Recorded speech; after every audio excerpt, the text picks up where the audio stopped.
Hello everyone, and welcome to another Monster Hunter World Iceborne video. We're going to be talking about, I guess it's leaked news. There's a YouTuber, I don't know him, he's a Japanese YouTuber. I'll leave a link in my description. You can go check him out if you want. And he released this video footage of himself scrolling through what appears to be Iceborne expansion DLC. And it's all in Japanese, but people are already translating what he's showing off. And I've had a bunch of fans approach me with lists of translations of what he's seen. And basically, I'm just going to share that list with you guys today because I'm sure we're all curious about some of the changes coming to Iceborne, alright? So if you appreciate this, consider leaving a like on the video, but be careful, take it all with a grain of salt. I don't know if this is the final product and what we'll be getting, or how the heck did he get a hold of this information. So Iceborne changes. Weakness exploit. It has 3 levels, and in the base game, those levels are 15, 30, and 50%. Well, it looks like in Iceborne, it's going to be 10, 20, and 30%. And now, if you want to finish it off, you're going to have to get the Claw Tenderize, right? You got the Clutch Claw, and the Clutch Claw will actually bring it up to those regular percentages again. Number 2. Critical Eye now maxes out at 40%, so that's pretty cool. I think that that's going to be really good for bows and for dual blades. Number 3, the Temporal Mantle timer has increased from 90 seconds to 120 seconds, but the timer loses time every time the mantle gets used. So if you can dodge through the monster's attack, that's great. Your Temporal Mantle is going to last longer. If a move actually lands on you and Temporal Mantle has to activate, it ends sooner. Number 4. A level 4 decoration is giving you 2 points of artillery and something else that isn't translated yet. Artillery is still unchanged and maxes out at level 3. Number 5. Max Might is apparently nerfed. You need to keep your stamina maxed for 3 to 5 seconds for this effect to activate. This is huge actually, because it's going to take a whole bunch of weapons that were reliant on Max Might. That would be like Longsword, Hammer, Greatsword, a whole bunch of them. Not dual blades, Sword and Shield, Switch Axe. All of these weapons were reliant on Max Might in order to reach 100% affinity, and it sounds like now only certain ones are, definitely Hammer is going to be changed by that, because Hammer, it charges its move up. The bowguns will still be using Max Might the whole time, because bowguns won't have any trouble with the Max Might.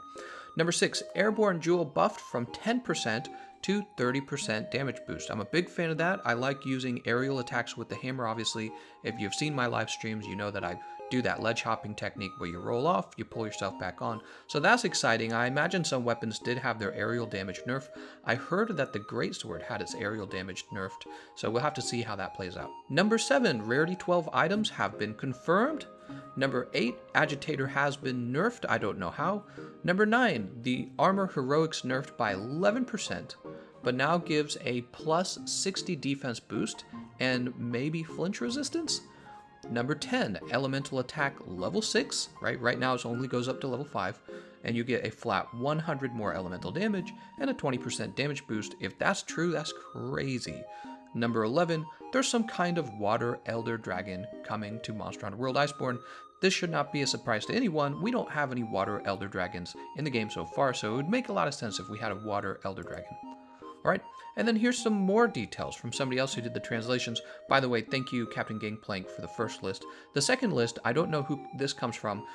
This one says, Layered Armor is going to be available for all sets. This is exactly what we should have had in the base game. It sounds like we're going to have it in Iceborne. Number 2, Layered Armor can be saved to the gear slots and isn't a global setting like it is now. Don't exactly know what that means. Number 3, Extended Weapon Upgrade Trees. So what this means is you might go in for your favorite weapons. The ones you suspect are going to get cool upgrades. You might start crafting all the weapons that you want to see upgrades for. And when the Iceborne launches, you can see what they upgrade to and see if any of them actually become meta weapons in the future. If you have nothing else to do, go craft all the weapons for your favorite weapon class. Number 4, Weakness Exploit is nerfed. We already talked about that. Number 5, Elemental plus Attack buffed with 1 additional level, plus 20%. We already talked about that. Critical Eye has 1 extra level at plus 40%. This conflicts with the previous list that says it's still level 7 at 40%. So I don't actually know which one it is. Is it level 7 40% or level 8 40%? It would make more sense to me if it was level 8 40%. Alright, then I hear Piercing, Spread, and Normal Shot are all buffed with the 2nd level increasing each. That is really wild if it's true, because the pierce shot, spread shot, and normal shot decorations are already really powerful. So the idea of them being more powerful is ridiculous. All right, then we hear max might. You now need to maintain full stamina for a while to get the effect. So both of the lists are confirming the same thing on maximum might.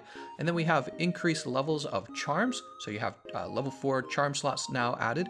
This is just like what I was talking about in my things you should do before Iceborne launches video. I was talking about how you should go out, make all the charms, because especially the valuable charms are probably going to have a 4th charm slot added, okay? So be sure to do that. This video just reaffirms that. And then finally, temporal mantle changes. Usable time is now 120 seconds, just like the other list. Cooldown is 210 seconds. Edit, when you avoid it, it eats the gauge. All right, so now, once again, these two lists are overlapping a bit, so we probably can't confirm that's probably going to be a change. So once again, this is from somebody else's YouTube videos in Japanese. Friends of mine have been translating it. Take it all with a grain of salt. I can't confirm if any of this will actually be in the game when it launches. It's just another leak video. There's so many of these going around. I heard that the achievements were leaked for Iceborne. I didn't even want to take a look at them. I don't want the game spoiled for me, but these lists were interesting enough that I thought we'd go ahead and make a video about it. Alright, I'm going to thank you all for watching, and I'll see you guys next time.